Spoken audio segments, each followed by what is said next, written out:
کبھی بارش جو ہوتی تھی تو اپنی ٹین کی چھت پر کئی سرتال بجتے تھے. بڑے کمرے کے بیچوں بیچ ہم برتن بھی رکھتے تھے کہ ان سوراخوں سے جن سے صبح سورج چمکتا تھا کبھی بارش جو ہوتی تھی تو پانی بھی ٹپکتا تھا. نئے ہمسائے کی بیٹی ہمارے گھر میں آتی تھی. نئے ہمسائے کی بیٹی ہمارے گھر میں آتی تھی. ہماری بہنوں کے سنگ بیسنی روٹی پکاتی تھی. مزہ بارش کا ہم کو جو پرانے گھر میں آتا تھا ابھی تک یاد آتا ہے. اگرچہ لو بھی چلتی تھی فضا بھی گرم ہوتی تھی. اگرچہ لو بھی چلتی تھی فضا بھی گرم ہوتی تھی اور ایسا حبس ہوتا تھا کہ مانو دم نکل جائے. تو ایسے میں ہم اپنے دوست کو ستو پلاتے تھے. اگر ہو جیب میں پیسے تو پھر قلفی بھی کھاتے تھے.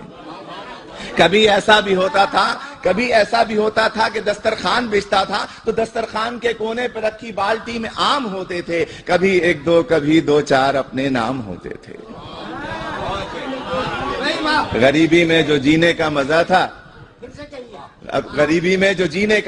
ابھی تک یاد آتا ہے. اور خزاں آتی تھی موسم کا عجب ہی ڈھنگ ہوتا تھا. ہرے پتوں کا پیلا خوف سے پھر رنگ ہوتا تھا. جدا ہو جائیں گے وہ شاخ سے یارو کسی بھی دن کہ روندے جائیں گے پیروں تلے یارو کسی بھی دن. انہی سوکھے ہوئے پتوں میں پھر ایک پھول کھلتا تھا. عرفان بھائی انہی سوکھے ہوئے پتوں میں پھر ایک پھول کھلتا تھا. انہی سوکھے ہوئے پتوں سے وہ چپکے سے کہتا تھا بہاریں پھر بھی آئیں گی. اور باہر آتی تھی آنگن میں ہمارے پھول کھلتے تھے. ہرے پتے ہمارے پیڑ پر کچھ ایسے ہلتے تھے کہ موسم کے بدل جانے کی وہ خوشیاں مناتے ہوں. سنا سن سن کوئی نغمہ سناتے ہوں.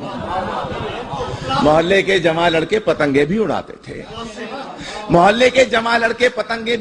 تھے. کہیں دم چھلا اڑتی تھی کہیں گڈے لڑاتے تھے. اور کبھی تو جانے بوجھے ایک مکان کی چھت پہ ہم یارو کسی کو دیکھ کر اپنی پتنگیں بھی گراتے.